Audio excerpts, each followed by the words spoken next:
मुश्किलों का कुछ इस कदर सामना करो ताकि जीते तो भी इतिहास बन जाए और हारे तो भी इतिहास बन जाए। Hello and good morning everyone, आप सभी लोगों का स्वागत है बहुत ही बेहतरीन करंट अफेयर के अंदर।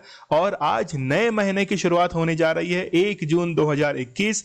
बहुत ही बेहतरीन करंट अफेयर है। ये मान के चलिएगा कि यदि रेगुलर आप लोगों ने फॉलो किया है तो यूपीएससी हो, पीसीएस हो, एसएससी हो, कोई भी आप लोग एग्जाम देने जा रहे हैं, यहां से क्वेश्चन आप लोग अपने एग्जाम के अंदर जरूर पाएंगे।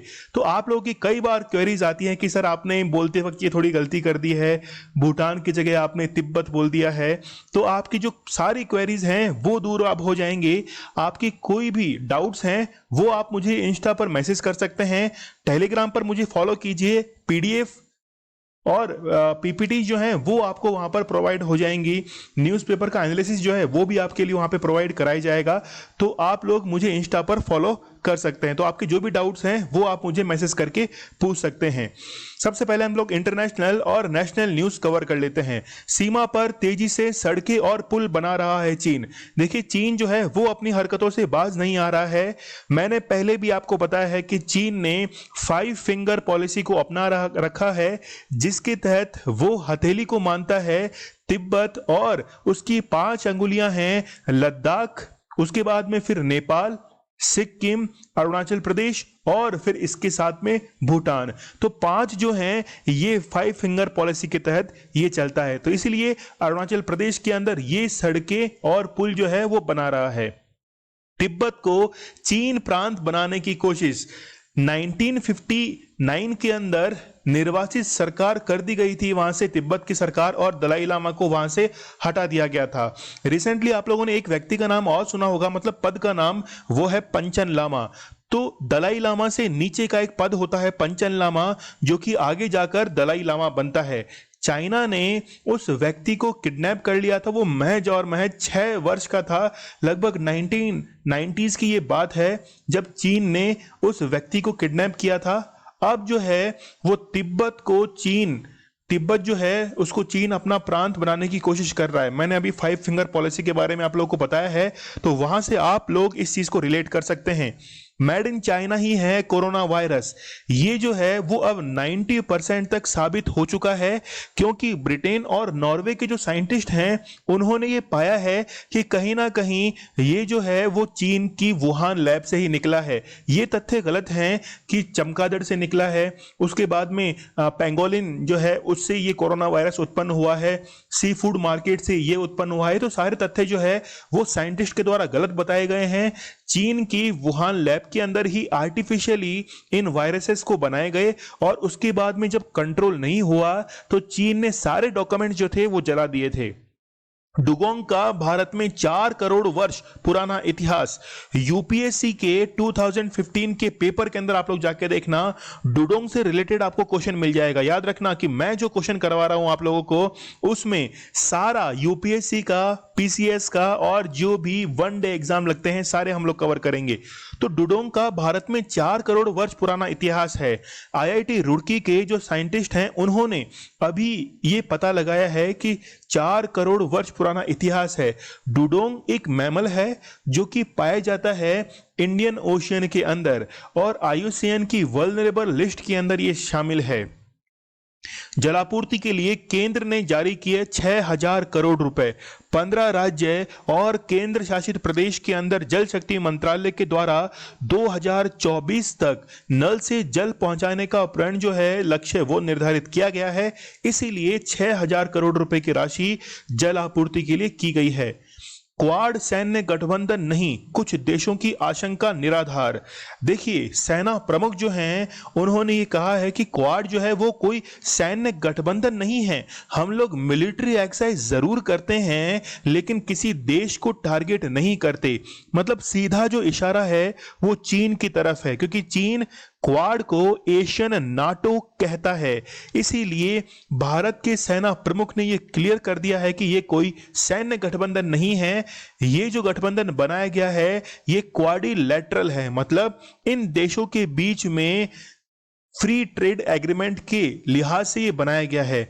आपकी जानकारी के लिए मैं बता दूं कि यदि भारत जापान, ऑस्ट्रेलिया और यूएसए से मतलब क्वाड देशों के साथ में व्यापार करता है, ट्रेड करता है, तो भारत की जीडीपी के अंदर 0.25% जो है वो इजाफा हो सकता है। सुशील कुमार पर लगा मकोका मतलब Maharashtra control of organise crime act जो है ये सुशील कुमार पर लग सकता है, जिसमें इनको काफी गंभीर सजा मिल सकती है।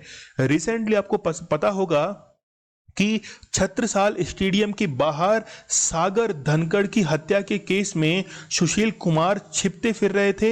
1 लाख का इनाम भी इनके ऊपर घोषित किया गया था। इनको पकड़ा गया, मतलब इन्होंने खुद नहीं सरेंडर किया, और उसके बाद में अब इन पर मकोका जो है वो अब लग सकता है। भारत ने चोकसी के अपराधों के दस्तावेज विशेष विमान से भेज दिए हैं।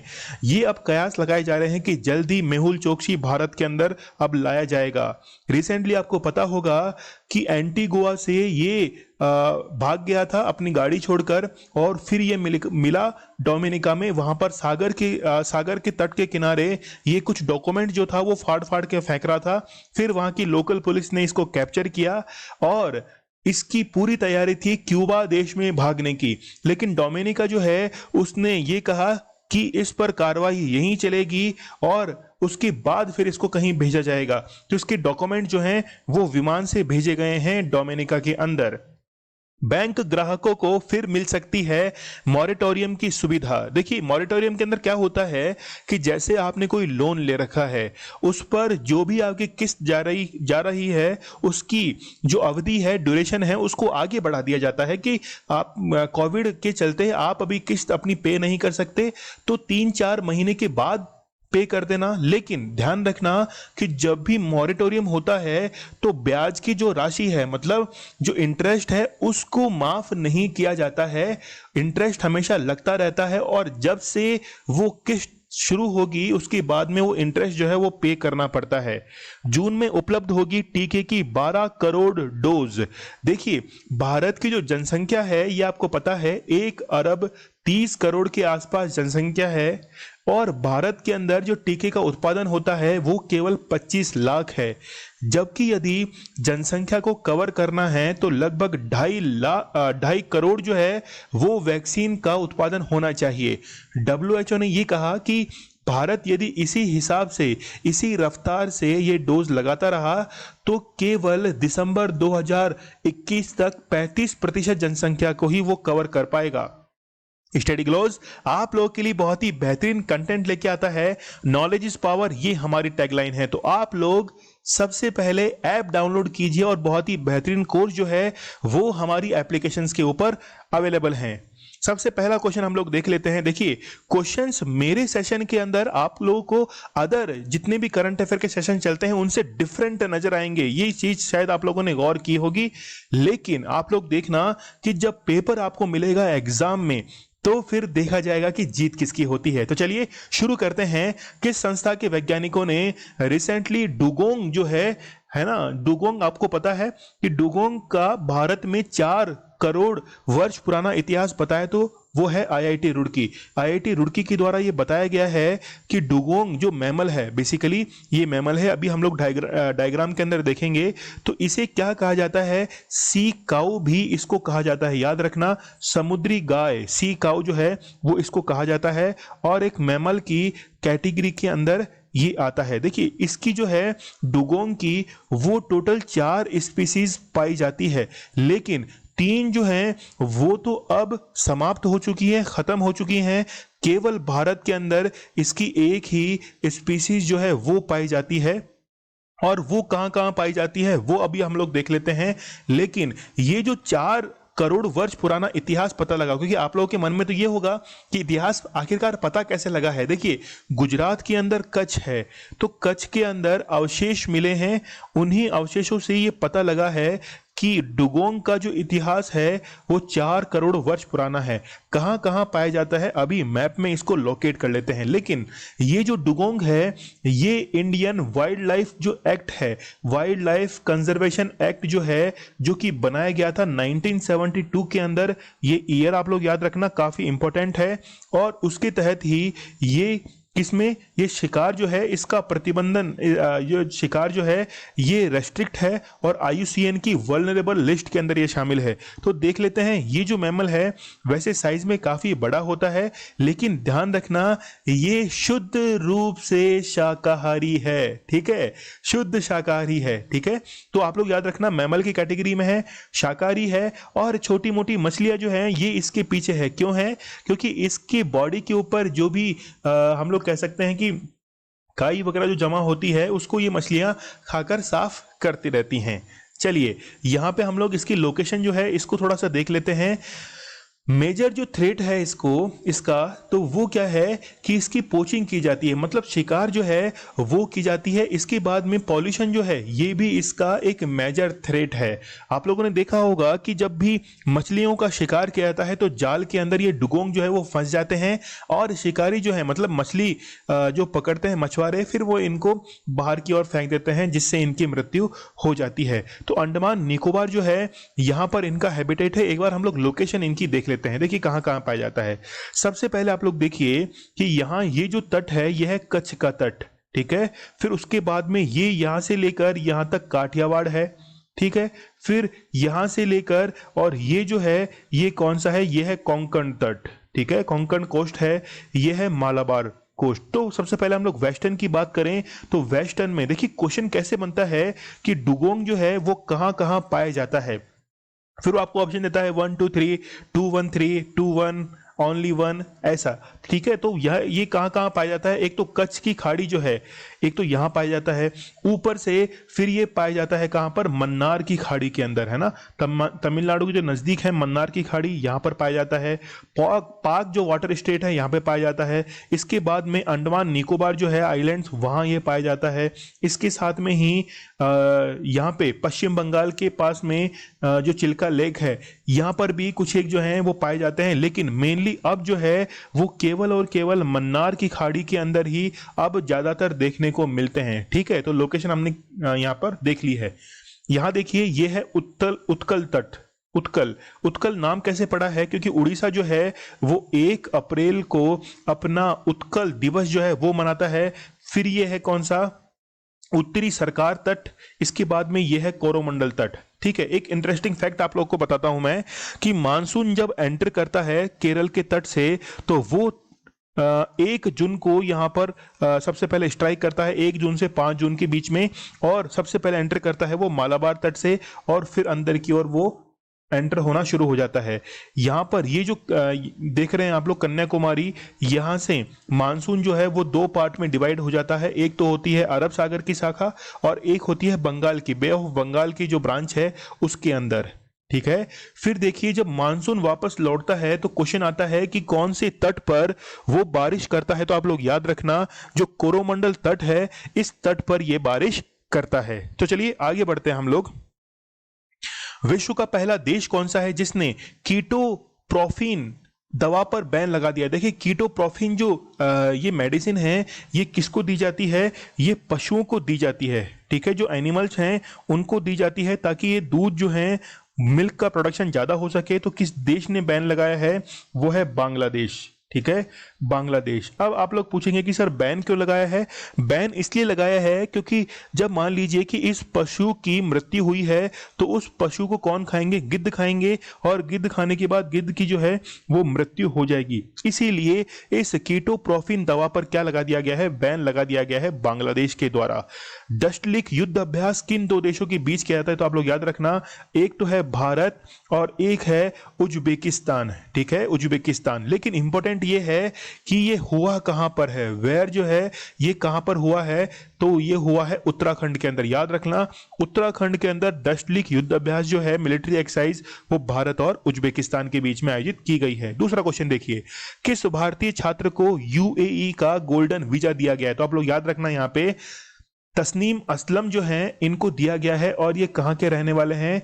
ये रहने वाले हैं केरल के। देखिए इनको यूएई का गोल्डन वीजा दिया गया है। इससे पहले संजय दत्त को भी गोल्डन वीजा दिया गया है। तो पहले समझिए कि ये गोल्डन वीजा क्या होता है। देखिए जो यूएई है, इन्होंने 2019 के अंदर 2019 के अंदर ये एक योजना लेके आए थे जिसमें जितने भी विदेशी फॉरेनर जो हैं वो यूएई के अंदर आकर बसना चाहते हैं तो उनके लिए ये स्कीम थी गोल्डन वीजा। इसमें क्या होता है कि 5 साल और 10 साल के लिए वीजा दिया जाता है, तो बार बार में आपको सिटीजनशिप लेने की जरूरत नहीं पड़ती है और फिर क्या होता है कि केवल इसे रिन्यू ही करवाया जाता है। तो ये जो है तस्लीन असलम, ये केरल के रहने वाले हैं और वर्तमान के अंदर जो शारजहां है, आप लोगों ने सुना होगा शारजहां, तो शारजहां के अंदर एक यूनिवर्सिटी है जिसका नाम है कासिमिया। ये इंपॉर्टेंट नहीं है कि यूनिवर्सिटी कौन सी है, लेकिन फिर भी मैं आपको बता देता हूं कि कासिमिया जो यूनिवर्सिटी है वहां से इन्होंने इस्लामिक शरिया के अंदर, याद रखना इस्लामिक जो शरिया है, इस्लामिक शरिया मतलब इस्लामिक जो कानून है, इस्लामिक शरिया, उसमें इन्होंने क्या किया है, स्टडी की है। तो यूएई के अंदर ये स्टडी कर रहे हैं और इसलिए इनको क्या दिया गया है, गोल्डन वीजा ये दिया गया है। तो संजय दत्त गोल्डन वीजा पाने वाले पहले व्यक्ति थे। देखिए यूएई को ये लगता है कि आगे आने वाले लगभग 15 से 20 सालों के अंदर यूएई के अंदर ऑयल के जो रिजर्व्स हैं वो खत्म होना शुरू हो जाएंगे, तो इनकी ऑयल के ऊपर इकोनॉमी काफी डिपेंड करती है। तो ये इसको मूव करना चाहते हैं टूरिज्म सेक्टर की तरफ, इसीलिए ये क्या कर रहे हैं कि जितने भी दूसरे देश के नागरिक हैं उनको अपने देश में बुलाना चाहते हैं, टैलेंट को ये हायर करना चाहते हैं, ताकि उससे क्या होगा कि दूसरे जो व्यक्ति हैं वो भी, जैसे संजय दत्त को दिया है तो संजय दत्त जो हैं इनको कई लोग फॉलो करेंगे कि यार ये जो है गोल्डन वीजा क्यों दिया जाता है, इसलिए यूएई के अंदर वो काफी ज्यादा ब्रेन ड्रेन होना शुरू हो जाएगा। चलिए, राजस्थान व गुजरात के कौन से पूर्व राज्यपाल का हाल ही में निधन हुआ है, तो आप लोग याद रखना अंशुमान सिंह जो हैं, अंशुमान सिंह जो हैं रिसेंटली इनका कोविड के कारण अभी देहांत हुआ है और ये 86 वर्ष के अंदर इनका देहांत हुआ है। ठीक है, तो ये 1999 से यानी कि 1999 से लेकर 2003 तक राजस्थान के गवर्नर रहे हैं, राजस्थान के गवर्नर रहे हैं। इसके साथ में ही जो राजस्थान हाई कोर्ट है, राजस्थान हाई कोर्ट, इसके एक्टिंग सीजीआई भी जो है वो ये रह चुके हैं। ठीक है, तो याद रखना अंशुमान सिंह जो हैं वो राजस्थान के और गुजरात के राज्यपाल रह चुके हैं जिनका हाल ही के अंदर निधन हुआ है। देखिए, राजस्थान से अभी एक व्यक्ति का और निधन हुआ था, वो थे जगन्नाथ पहाड़िया। ठीक है, जगन्नाथ पहाड़िया जो है इनका रिसेंटली अभी निधन हुआ है और इनके 4 दिन के बाद ही इनकी जो वाइफ है इनका भी निधन हो गया था। तो 4 दिन के बाद ही इनकी वाइफ का निधन हुआ। ये राजस्थान के मुख्यमंत्री पहले रह चुके थे और जगन्नाथ पहाड़िया बिहार के राज्यपाल भी रह चुके थे, बिहार के और केरल के राज्यपाल भी ये रह चुके थे। किस राज्य की पुलिस ने महिला सुरक्षा के लिए क्यूआर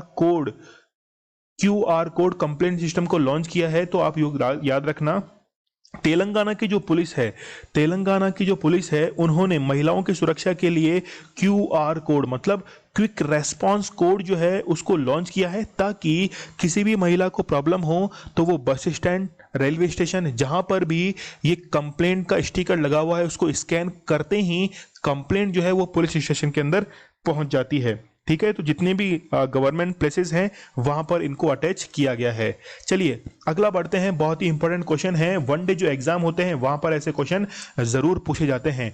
एवरेस्ट पर चढ़ने वाले एशिया के पहले दृष्टि बाधित कौन बने हैं, तो आप लोग याद रखना दृष्टि बाधित जो बने हैं वो बने हैं जैंग होंग जो हैं, ये पहले एशियाई बने हैं और इनका संबंध जो है वो किस देश से है, चीन से इनका संबंध है। रिसेंटली चीन ने ही तो अनाउंस किया था कि वो एवरेस्ट के ऊपर एक बाउंड्री लाइन जो है वो ड्रॉ करेगा, मतलब विभाजन रेखा जो है वो ड्रॉ करेगा, ताकि नेपाल से जो भी मान लीजिए कोई कोरोना इन्फेक्टेड है वो व्यक्ति चाइना की बॉर्डर के अंदर एंटर ना कर सके। देखिए ये तो है एशिया के पहले, लेकिन पूरे वर्ल्ड के अंदर आज तक कुल 3 जो हैं उन्होंने एवरेस्ट की चढ़ाई की है। ठीक है, यहां पे आप लोग देख रहे हैं सैंग यिंग हंग जो हैं इन्होंने 26 घंटे के अंदर ही एवरेस्ट की चढ़ाई की और ऐसा करने वाली ये क्या बन गई, पहली महिला बन गई। और इसके साथ में ही किस देश से संबंध है इनका, तो वो है हांगकांग। हांगकांग जो है वहां से इनका संबंध है। विराट चंद्रा का आप लोग नाम जानते हैं, 7 वर्षीय ये एक कह सकते हैं काफी छोटे बालक हैं, जिन्होंने क्या किया था कि अफ्रीका की माउंट किलीमंजारो की चढ़ाई की थी। माउंट किलीमंजारो की चढ़ाई करने वाले सबसे कम उम्र के जो हैं वो हैं विराट चंद्रा। संतोष यादव जो हैं इन्होंने माउंट एवरेस्ट की 2 बार चढ़ाई की है। चलिए आगे बढ़ते हैं हम लोग। यहाँ पे आप लोग देख सकते हैं ये एक रस्सी रोप जो है इसके थ्रू किसी अगले व्यक्ति से ये बंधे हुए हैं। इसके साथ में ही वो व्यक्ति आगे चलता रहता है। यहाँ पे इनके ग्लासेस के अंदर उस व्यक्ति को हम लोग देख भी सकते हैं। ठीक है, चलिए एक बार अमेरिका भी जो था वो ऐसे ही फंस गया था।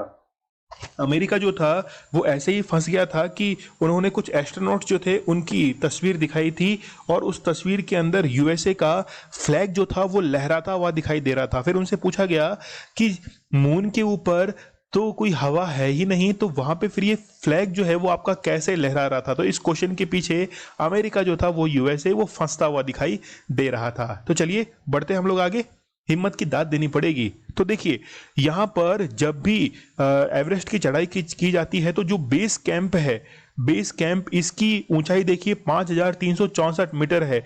कई बार होता है ना कि कोई व्यक्ति बेस कैंप से ही वापस आ गया, तो बेस कैंप से ही वापस आने का मतलब है कि उसने 5364 किलोमीटर की तो चढ़ाई कर चुका है वो। ठीक है, फिर कैंप 1 जो है यहाँ पे रुकेगा, फिर कैंप 2, कैंप 3, कैंप 4, उसके बाद में फिर यहाँ पर माउंट एवरेस्ट पर वो पहुंच जाएगा। 8850 मीटर जो है ये इसकी हाइट है। तो 8848 जो है ये पहले हाइट थी, लेकिन माउंट एवरेस्ट मतलब हिमालय जो है वो एक न्यू फोल्डेड माउंट है जिसकी ऊंचाई लगातार बढ़ती रहती है। ठीक है, चलिए बढ़ते हम लोग आगे।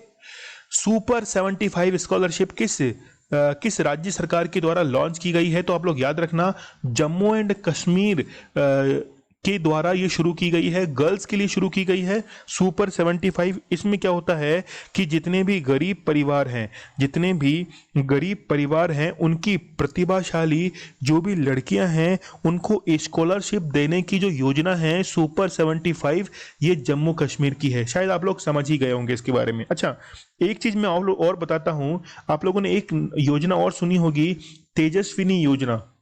ये भी जम्मू कश्मीर की एक योजना है। इस योजना के तहत 18 साल से 35 साल के बीच जो लड़कियां हैं उन्हें बिजनेस शुरू करने के लिए जम्मू कश्मीर सरकार जो है वो 5 लाख रुपए देती है। ठीक है, तो 18 से 35 वर्ष के बीच में जो भी लड़कियां हैं उनको 5 लाख का जो है वो राशि दी जाती है। भारत ने पाकिस्तान को किसकी मध्यस्थता के चलते निशुल्क वैक्सीन उपलब्ध कराई है? शायद आप लोगों के दिमाग में कभी क्वेश्चन आया नहीं होगा या फिर आपके नजरों से ही क्वेश्चन निकल गया होगा। तो भारत ने पाकिस्तान को निशुल्क जो है वो वैक्सीन प्रोवाइड कराई थी, लेकिन किसकी मध्यस्थता, मीडिएटर कौन था? तो वो था गावी जो था वो इसमें मीडिएटर था। इसकी फुल फॉर्म है ग्लोबल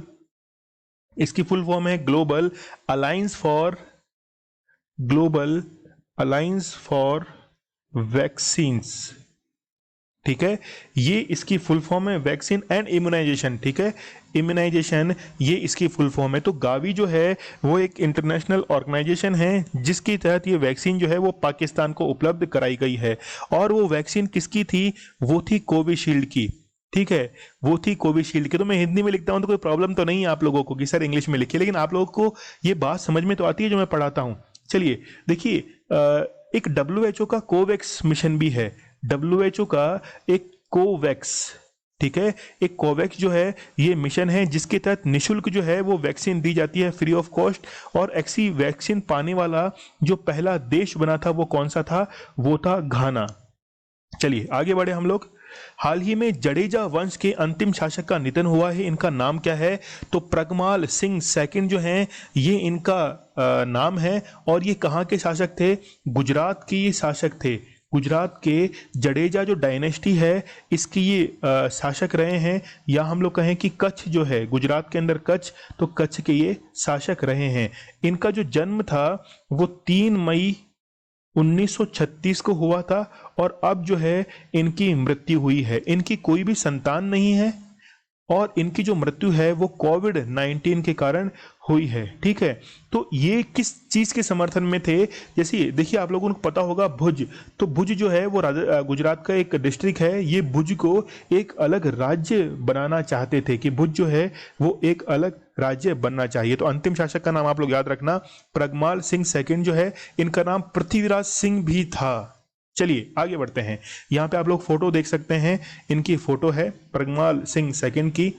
स्मृति मंधाना ने किस टीम के खिलाफ खेलकर वर्ल्ड रिकॉर्ड बनाया था? तो आप लोग याद रखना, साउथ अफ्रीका के खिलाफ खेलकर इन्होंने वर्ल्ड रिकॉर्ड बनाया था और लगातार 10 मैचों में 10 हाफ सेंचुरीज जो है 50s इन्होंने ठोक दी थी, मार दी थी। उसके बाद क्या हुआ, इन्होंने वर्ल्ड रिकॉर्ड जो था वो बना दिया था स्मृति मंधाना ने। और इन्हीं की फोटो जो है वो क्रिक जॉन जो पत्रिका है इस पर आती है, जो कि विश्व की एकमात्र क्रिकेट के क्षेत्र के अंदर ये मैगजीन जो है वो है।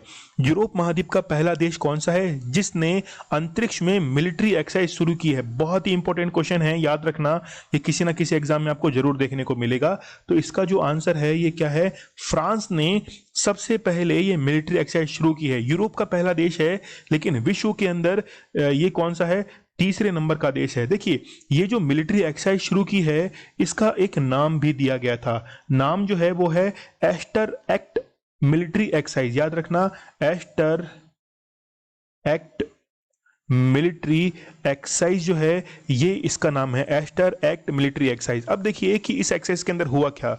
मान लीजिए कि ये हमारी अर्थ है और अर्थ के यहाँ पर कोई सैटेलाइट जो है वो पहले से ही वर्क कर रहा है, और वो सैटेलाइट किसका है? फ्रांस का है। लेकिन मान लीजिए कि फ्रांस के और किसी दूसरी कंट्री के बीच में कोई युद्ध हो जाता है, तो वो दूसरा देश ये चाहता है कि मैं फ्रांस की सैटेलाइट को उड़ा दूं। ठीक है, लेकिन फ्रांस क्या करेगा कि इस सैटेलाइट को उड़ाने के लिए जो मिसाइल छोड़ी गई है इसको हवा के अंदर ही नष्ट कर देगा। इसीलिए ये मिलिट्री एक्सरसाइज शुरू की गई जिसका नाम है एस्टर एक्ट मिलिट्री एक्सरसाइज। ठीक है, याद रखना। और ये एस्टर एक्ट जो है ये बेसिकली उस सैटेलाइट का नाम है, बेसिकली उस सैटेलाइट का नाम है जो कि 1965 के अंदर छोड़ा गया था। फ्रांस ही नहीं, फ्रांस के साथ में जर्मनी जो है इसने भी इसके अंदर पार्टिसिपेट किया था। चलिए बढ़ते हैं हम लोग आगे। हाल ही में किस देश के द्वारा 3 बच्चे पैदा करने की अनुमति दी गई है? तो ऐसा काम कौन कर सकता है? तो एकमात्र देश जो है वो कौन सा है? चाइना है। देखिए, चाइना ने 2016 के अंदर जो पॉलिसी लेके आया था उसने कहा था कि 1 चाइल्ड पॉलिसी की जगह उसने 2 चाइल्ड पॉलिसी को अपनाया था। अब वो 2 चाइल्ड से वो कितने चाइल्ड में आ गया है? 3 चाइल्ड में आ गया है। लेकिन अब आप लोग सोच रहे होंगे कि सर एक एरो और बनाएंगे और यहाँ पर 4 जो है वो लिख देंगे, लेकिन ऐसा नहीं होगा, 3 तक ही ठीक है। चलिए यहाँ पे देखिए, एक क्वेश्चन जो है वो जरूर आता है कि भारत के अंदर 2 चाइल्ड पॉलिसी चलती है गवर्नमेंट जॉब्स के लिए, लेकिन जितने भी सांसद हैं, जो भी जितने भी हम लोग कहें मेंबर ऑफ पार्लियामेंट हैं, एमएलएज हैं, उनके ऊपर ये चीज लागू क्यों नहीं होती है 2 चाइल्ड पॉलिसी, जबकि वो भी तो गवर्नमेंट का एक हिस्सा है। सोचना इसके बारे में। चलिए बढ़े हम लोग आगे। यहां पे आप लोग ये आर्टिकल देख सकते हैं, China says it will allow couple to have 3 children up from 2। तो चलिए बढ़ते हैं हम लोग आगे। ये न्यूज़पेपर का आर्टिकल आप लोगों ने देख ही लिया है। डीआरडीओ के द्वारा डीजल से जो ऑपरेट होती है सबमरीन्स, इनके लिए कौन सी टेक्निक जो है वो डेवलप की गई है जिससे ये ज्यादा समय तक पानी में रह सकती हैं? तो वो टेक्निक आप लोग याद रखना, बहुत इंपॉर्टेंट है। वो है एयर इंडिपेंडेंट प्रोपल्शन सिस्टम जो है ये लॉन्च किया गया। इससे क्या होगा कि पनडुब्बी मान लीजिए कि वो 7 दिन के अंदर ही ऊपर आती है ऑक्सीजन को लेने के लिए, ठीक है, क्योंकि ऑक्सीजन वापस से फिल करनी पड़ेगी ना।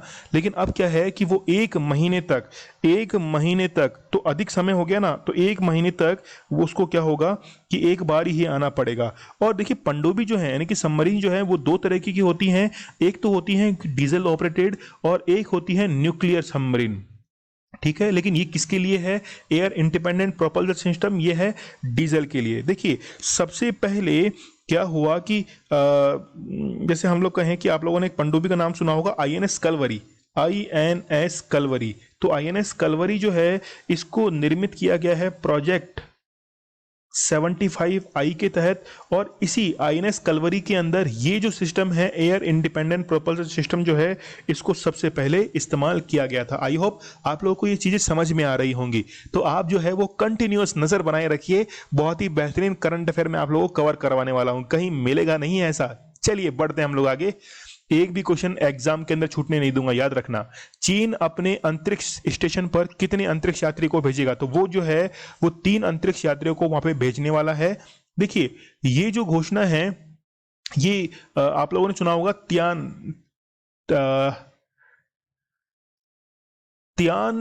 तैनवान, हाँ बिल्कुल, तैनवान 1 जो है ये एक अंतरिक्ष यान जो है ये इनके द्वारा भेजा गया था, जिसका जो है बेसिकली वो छोड़ा क्यों गया था, ताकि इंटरनेशनल स्पेस स्टेशन जो है उसको स्थापित किया जा सके। या फिर आप लोगों ने एक और सुना होगा तिएनझाऊ, है ना। इनके नाम बड़े अटपटे होते हैं इसलिए मैं थोड़ा सा अटक रहा हूं इसके अंदर, इनके नाम जो है वो मुझे रिकॉल नहीं हो पा रहे हैं।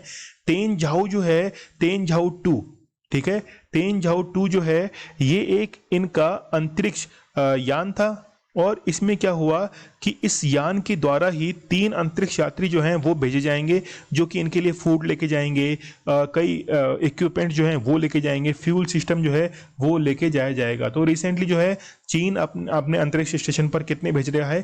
3 जो है अंतरिक्ष यात्री वो भेज रहा है। भारत का पहला वन चिकित्सा केंद्र किस राज्य में स्थापित किया गया है? तो आप लोग याद रखना, उत्तराखंड के अंदर भारत का पहला वन चिकित्सा केंद्र जो है ये स्थापित किया गया है। क्या होगा कि जैसे मान लीजिए कोई व्यक्ति बीमार है, तो बीमार है तो उसका इलाज कहाँ पर होगा? उस वन के अंदर होगा। जितने भी नेचुरल प्रोडक्ट्स हैं, मतलब पेड़ पौधे जड़ी बूटियां, इनके सहारे जो भी वनों के अंदर उपलब्ध हैं, इनके सहारे इनकी चिकित्सा क्या की जाएगी, इनकी जो भी बीमारियां हैं उनको ठीक किया जाएगा। देखिए उत्तराखंड के अंदर आप लोगों ने एक सुना होगा सृष्टि गोस्वामी, ये 1 दिन की सीएम बनी थी। वन चिकित्सा केंद्र पहला है, जैसे पहला पॉलिनेटर पार्क वो भी स्थापित किया गया था उत्तराखंड के अंदर, फिर लाइकेन पार्क जो है वो भी स्थापित किया गया था, ठीक है। और उत्तराखंड के अंदर आप लोग को पता है जिम कॉर्बेट नेशनल पार्क है। उत्तराखंड का जो निर्माण है वो 9 नवंबर सन 2000 को किया गया था। ऐसे कई सारे फैक्ट हैं। चलिए, हाल ही में किस देश के सैनिक भागकर भारत की सीमा में प्रवेश कर गए थे? तो वो कौन सा हो सकता है? तो वो है म्यांमार। तो म्यांमार के जो सैनिक हैं वो डर कर कहां से, म्यांमार से वो भारत के अंदर वो एंटर कर गए थे, और फिर भारत ने उनको शरण भी दी थी। लेकिन जब म्यांमार ने उन सैनिकों को वापस मांगा कि वापस हमको दे दीजिए, तो फिर इनको वापस से लौटा दिया गया था। चलिए बढ़ते हम लोग आगे। यश चक्रवात के कारण उड़ीसा के किस राष्ट्रीय उद्यान को नुकसान पहुंचा है? तो आप लोग याद रखना, भीतरकनिका जो राष्ट्रीय उद्यान है इसको नुकसान पहुंचा है। और यहाँ पर जो मैंग्रोव वन पाए जाते हैं, मैंग्रोव जो वन पाए जाते हैं, मतलब सुंदरवन के जो मैंग्रोव हैं, उसके बाद में भीतरकनिका नेशनल पार्क के अंदर मैंग्रोव वन पाए जाते हैं। तो भीतरकनिका को ये काफी ज्यादा नुकसान पहुंचा है। तो भीतरकनिका जिस डिस्ट्रिक्ट के अंदर स्थित है वो कौन सा जिला है? वो है केंद्रपाड़ा। केंद्रपाड़ा जो डिस्ट्रिक्ट है यहाँ पर भीतरकनिका नेशनल पार्क स्थित है। और भीतरकनिका को 1975 के अंदर वाइल्ड लाइफ सेंचुरी जो था वो अनाउंस किया गया था। इसके बाद में ही 1998 के अंदर ये नेशनल पार्क घोषित हुआ था। फिर 2002 के अंदर ये क्या बन गई थी? ये रामसर साइट जो है ये अनाउंस कर दिया गया था। यहाँ पे जो नदियां बहती हैं उसमें हम लोग देखें कि एक तो है ब्रह्मणी, फिर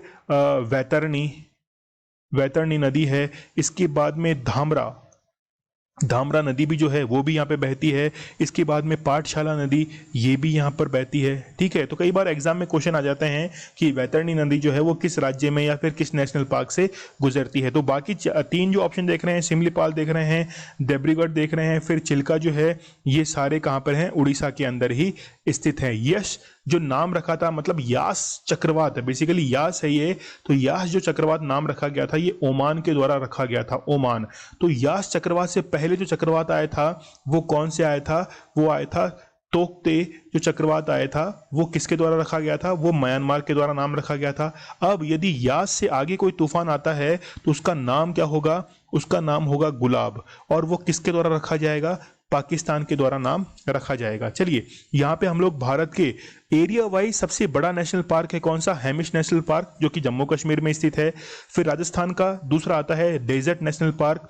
फिर आता है उत्तराखंड का कौन सा? Gangotri national park. फिर अरुणाचल प्रदेश का नामदफा नेशनल पार्क। इसके बाद में सिक्किम का है कंचनजंगा नेशनल पार्क। फिर है छत्तीसगढ़ का गुरु घासीदास है। गुजरात का है गिर फॉरेस्ट। वेस्ट बंगाल का है सुंदरवन। उत्तराखंड का जिम कॉर्बेट नेशनल पार्क, जो कि भारत का पहला नेशनल पार्क भी है। फिर छत्तीसगढ़ का इंद्रावती नेशनल पार्क। तो क्षेत्रफल के एरिया अकॉर्डिंग यदि पूछे तो सबसे पहले नंबर से लेकर 10वें नंबर तक हम लोगों ने कवर कर लिए हैं।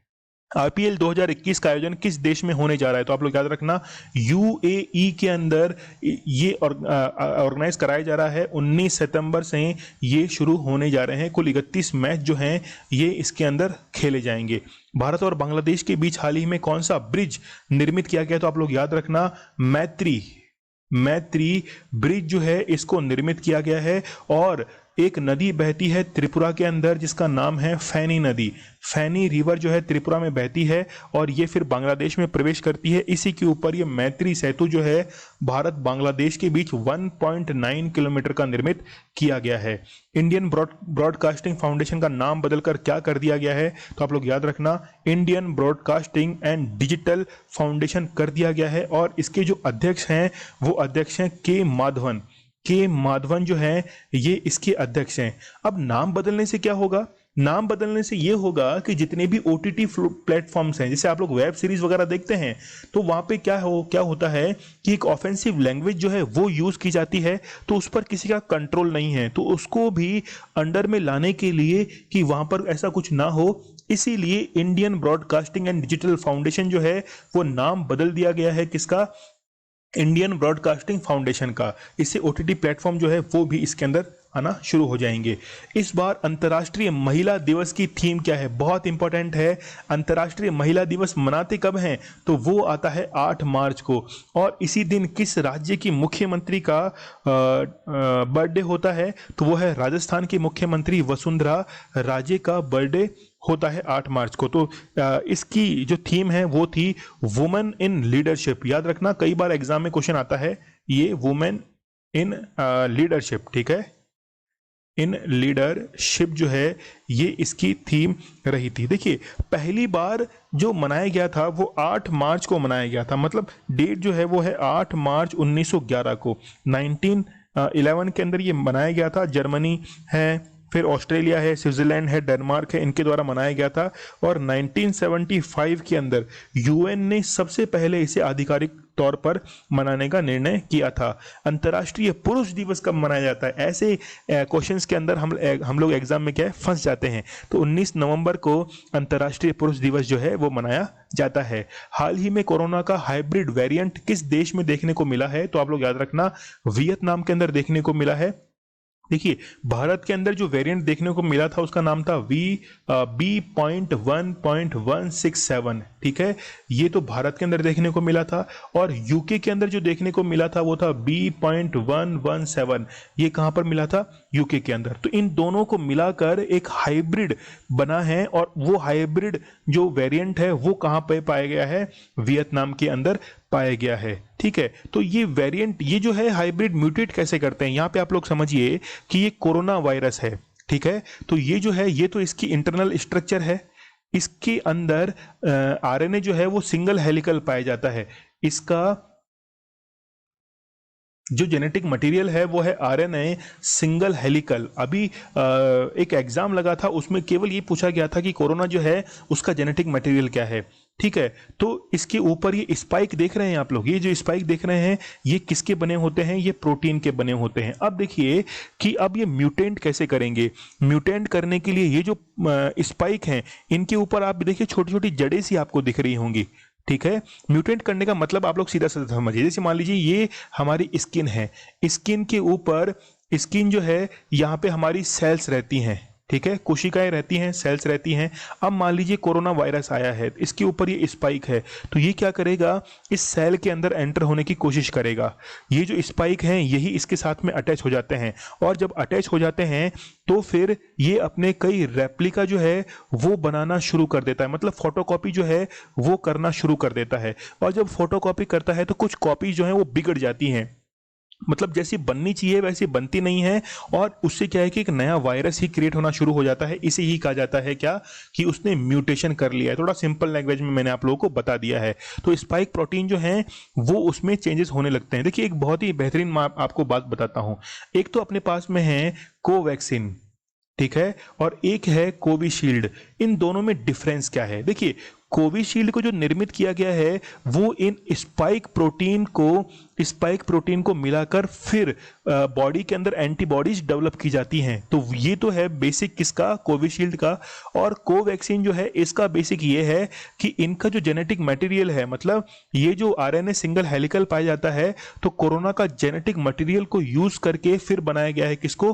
कोवैक्सीन को बनाया गया है। या हम लोग कहें कि कोरोना का जो डीएक्टिवेटेड या फिर कमजोर जो कोरोना है उनका इस्तेमाल करके कोवैक्सीन को निर्मित किया गया है। शायद आई होप आप लोगों के दिमाग से जो है वो बातें अब धीरे धीरे क्लियर हो रही होंगी।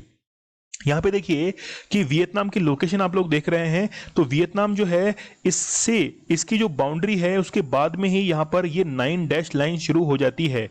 9 डैश लाइन शुरू हो जाती है, और 9 डैश लाइन जो है वो एक काल्पनिक रेखा है, इमेजिनरी रेखा है, जो कि चाइना के द्वारा इसको नाम दिया गया है।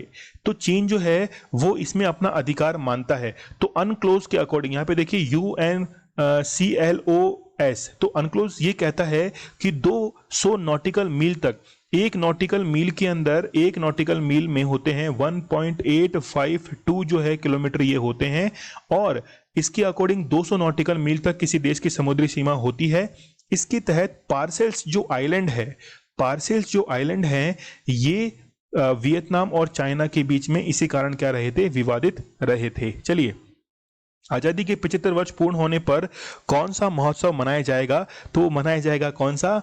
आजादी का अमृत महोत्सव। आजादी का अमृत महोत्सव जो है ये मनाया जाएगा। सिंपल क्वेश्चन है, ठीक है। कब होने जा रहे हैं? 2022 के अंदर जो है वो होने जा रहे हैं आजादी के 75 वर्ष। देखिए, 2022 में 75 वर्ष पूरे होने जा रहे थे, इसलिए G20 जो बैठक है, जो मीटिंग है, वो भारत के अंदर ही आयोजित होने जा रही थी, लेकिन वो 2022 से उसको बढ़ाकर कर दिया गया है। कब? 2023 के अंदर। उत्तराखंड में निर्मित तीसरे मंडल का नाम क्या है? तो तीसरा मंडल जो है वो कौन सा है? गैरसैंण जो है ये तीसरा मंडल बनाया गया है। तो सबसे पहला मंडल जो था वो था कुमाऊं, ठीक है, फिर दूसरा था गढ़वाल, और रिसेंटली तीसरा जो बनाया गया है वो गैरसैंण को बनाया गया है। और गैरसैंण जो है वो उत्तराखंड की गर्मियों की राजधानी है, गर्मियों की जो कैपिटल है, ठीक है, समर कैपिटल वो कौन सी है? गैरसैंण है। देखिए, उत्तराखंड के अंदर 2 राजधानियां हैं, एक तो है उत्तराखंड की कौन सी? धर्मशाला है, ठीक है, और दूसरी कौन सी बन गई है? अब गैरसैंण जो है वो गर्मियों की राजधानी बन गई है। हाल ही में कार्बन उत्सर्जन में कितने प्रतिशत की कमी दर्ज की गई है? तो वो है 46% जो है ये कमी दर्ज की गई है, क्योंकि लॉकडाउन के अंदर काफ़ी सारी जो गाड़ियां हैं वो बाहर नहीं निकल सकी, इसलिए कार्बन एमिशन जो है उसमें 46% कमी दर्ज की गई है। तो CO2 जो है ये कम रिलीज हुई है, इसका मतलब है कि ग्लोबल वार्मिंग जो है वो भी कम होगी। तो ये ग्लोबल वार्मिंग जो है वो कैसे होती है कि यहाँ पर अर्थ के चारों तरफ CO2 की एक लेयर जो है वो बनना शुरू हो जाती है, जिससे सन की जब रेज इस पे गिरती हैं तो वो अर्थ के क्रस्ट से टकराती तो हैं, लेकिन वो वापस नहीं लौट पाती। वो इसी एटमॉस्फेयर के अंदर जो CO2 की लेयर है इसी में ही अंदर ही कैद हो जाती है, जिससे अर्थ का जो टेम्परेचर है वो टेम्परेचर राइज होने लगता है, और इसे ही हम लोग कहते हैं ग्लोबल वार्मिंग। और इससे ग्लेशियर जो है वो पिघलना शुरू हो जाते हैं, ग्लेशियर मेल्ट होंगे, तो इससे जो ओशंस हैं उनका जो वाटर लेवल है उनका लेवल जो है वो ऊपर आना जो है वो शुरू हो जाता है। इसलिए कई जो छोटे मोटे आइलैंड हैं वो डूबना शुरू हो जाते हैं, और इसी का रिजल्ट था कि इंडोनेशिया की राजधानी क्या है? अभी जकार्ता है, लेकिन उसने कहा कि जकार्ता जो है वो धीरे धीरे पानी में डूबती जा रही है, इसलिए हम लोग इसको कहाँ पे शिफ्ट करेंगे? कालीमंतान जो है यहाँ पे शिफ्ट करेंगे। चलिए, 31 मई के हम लोग करंट अफेयर, पिछले महीने के लास्ट डे जो है इसके करंट अफेयर को हम लोग रिवाइज कर लेते हैं। हाल ही में मोरक्को व किस देश के बीच प्रवासी नागरिकों की समस्या को लेकर विवाद चल रहा है, तो वो है मोरक्को और स्पेन। प्रधानमंत्री के द्वारा जिन बच्चों के माता पिता को कोविड-19 से गुजर गए हैं उनके लिए पीएम केयर्स फॉर चाइल्ड जो है ये फंड स्थापित किया गया था। दक्षिणी चीन सागर में किस द्वीप को लेकर चीन व फिलीपींस के बीच में विवाद है, तो वो कौन सा है, थीटू आइलैंड। अमेरिका ने अपने नौसैनिक अड्डे न्यू काबुल कंपाउंड को किस देश को सौंपा है, तो वो है अफगानिस्तान। हाल ही में किस राज्य सरकार के द्वारा ऑक्सीजन सिलेंडर पर क्यूआर कोड फास्टैग लगाने की घोषणा की गई है, तो वो है उत्तराखंड। कोरोना से संक्रमित होने के पश्चात स्वस्थ होने पर भी बच्चों में कौन सी बीमारी देखी जा रही है, तो वो है कौन सी, इन्फ्लामेटरी सिंड्रोम। राष्ट्रीय यानी कि एनआईए की अतिरिक्त कार्यभार किसे दिया गया है, वो है सीआरपीएफ के डीजी कुलदीप सिंह को। वैक्सीन व दवा पर जीएसटी समाप्त करने के लिए गठित की गई 8 सदस्य समिति, इसके अध्यक्ष बनाए गए हैं कॉनराड संगमा। सक्षम स्कीम किस राज्य के द्वारा घोषित की गई है, तो सक्षम जो स्कीम है ये काफ़ी इंपॉर्टेंट है और रिसेंटली जो घोषित की गई है। देखिए ये इंपॉर्टेंट, आप लोग ये मान के चलना कि एग्जाम में ज़रूर आएगी और बहुत ही इंपॉर्टेंट है। जम्मू कश्मीर के द्वारा आज हमने 2 क्वेश्चन जो थे वन लाइनर के अंदर, वो भी जम्मू कश्मीर से अभी हमने क्या किए थे, कवर किए थे। WHO के द्वारा विश्व में पहली बार बायो हब किस देश में निर्मित किया गया है, तो वो कौन सा है, स्विट्जरलैंड के अंदर। चलिए रिसेंटली आपको बताना है कि कोविवैन हेल्पलाइन जो है वो किस राज्य सरकार के द्वारा शुरू की गई है। तो कोविवैन हेल्पलाइन जो है वो किस राज्य सरकार के द्वारा शुरू की गई है, ये आप लोग को बताना है, ठीक है। चलिए अच्छा, ये कल का क्वेश्चन था आप लोगों का, है ना। तो कोविवैन जो था वो तो किसके द्वारा, ये तो दिल्ली सरकार के द्वारा शुरू की गई थी। जितने सीनियर सिटीजन हैं उनको वैक्सीन लगवानी है, हॉस्पिटल तक पहुंचाना है, तो उसके लिए कोविवैन हेल्पलाइन शुरू की गई थी। और यहाँ पे अब आपको बताना है कि किस भारतीय को अंतर्राष्ट्रीय ENI अवार्ड 2020 से सम्मानित किया गया है, तो वो कौन से हैं वो आप लोग को बताना है। तो इसका आंसर जो है वो मुझे कमेंट सेक्शन में देना। और आपके जो भी क्वेरीज हैं, कुछ भी आपको पूछना है, तो स्टार्टिंग में मैंने इंस्टा जो है आईडी वो दी है, वहां पर आप लोग मैसेज करके मुझे वो क्वेश्चन जो है उसको पूछ सकते हैं। टेलीग्राम पर PDF जो है वो शेयर कर दी जाएगी आप लोगों के लिए। चलिए, स्टडी ग्लोस आप लोगों के लिए बहुत ही बेहतरीन कंटेंट लेके आता है। नॉलेज इज पावर, ये हमारी टैगलाइन है, तो आप लोग सब्सक्राइब करना ना भूलिएगा। चलिए, कल ही मिलते हैं हम लोग बहुत ही बेहतरीन करंट अफेयर के साथ। तब तक के लिए धन्यवाद, थैंक यू।